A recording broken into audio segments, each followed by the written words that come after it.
In the year 1884, the world was still living in chaos when it came to time. Cities, towns, and nations ran on their own local time. No universal standard, just a mishmash of hours and minutes that didn't align with the world's rhythm. Imagine trying to synchronize a world where every train station, port, and factory worked on a different clock.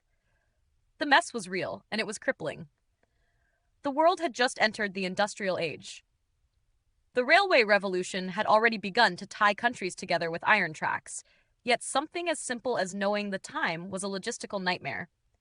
Trains would leave at times that made no sense across borders, ship schedules clashed, and workers struggled to follow a system they couldn't see or understand. The world's most advanced nations were facing the same problem. How do you unite an entire globe under one unified time system?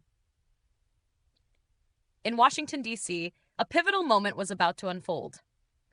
The International Meridian Conference convened with 25 nations seated at the table.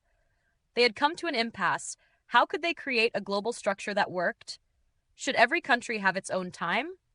Or was there a better way? Then the breakthrough. A man named Sir Sandford Fleming proposed something radical. What if the world could be divided into time zones? Instead of one universal time, the globe could be sliced into segments, each one operating in harmony with the rising and setting of the sun. It was brilliant in its simplicity, and yet it sounded almost impossible. How could nations ever agree on such a thing? The debate raged on for hours. Different nations were reluctant to give up their local customs, their proud histories of self-regulation. But with the stakes rising higher, global coordination for the modern age, an agreement was finally reached.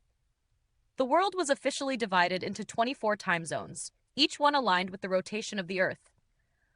From this moment on, time itself would no longer be a confusing mess. It would be standardized, systematic, and most importantly, it would unify the world.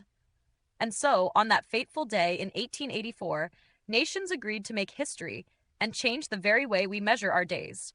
From that moment, the entire world ticked to a common rhythm. If you found this story compelling, like, share, and subscribe for more.